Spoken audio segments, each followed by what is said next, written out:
Thank you. Hi.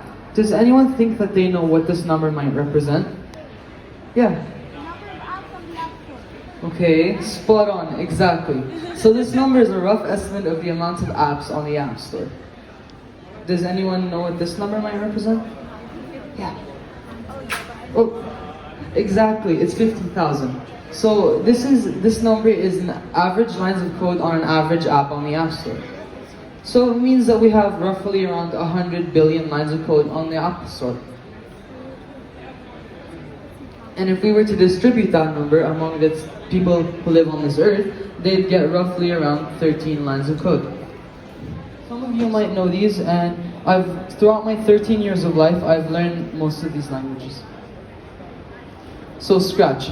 Scratch is a programming language that's created for children in order to introduce them to coding without actually making them type. It's very easy and very simple, and that's why I loved it. Python. Python is a very famous coding language, and its code is very elegant and very pretty. I loved solving very complicated math problems and making really cool terminal apps, but I figured that making iPhone apps and laptop apps was a lot harder. So I found Java.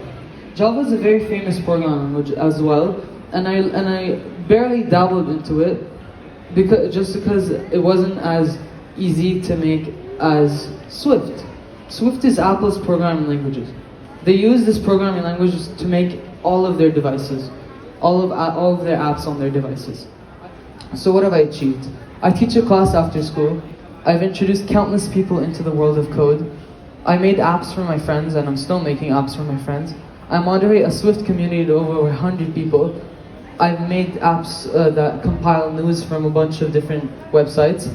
I've made machine learning and augmented reality apps, and I've made a weather app, which I'm about to be demoing. Okay, so here's my app. I wanted to make it very simple and very minimalistic.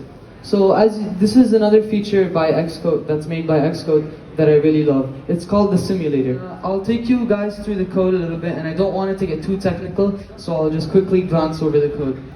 I'm using a library called AlamoFire, and AlamoFire is a library built by a bunch of very smart people that pretty much allows developers to use the internet. I'm requesting it with a specific URL with the method of .get, so it's taking stuff, it's not giving it anything. And then after that, it's putting in a variable or in a box called weather.json. JSON is JavaScript file, and it's essentially like a box with a bunch of data inside it. So what's next for me? The Apple recently released a new user interface framework called Swift UI, and it's influenced and it's inspired by the web development community, and where it's very hierarchical, the way that you code your user interface.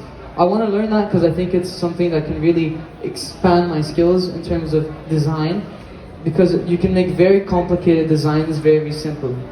And in the long term, I want to go to schools in the US like Stanford, and hopefully get a career here at Apple. Thank you guys for listening. Does anyone have any questions?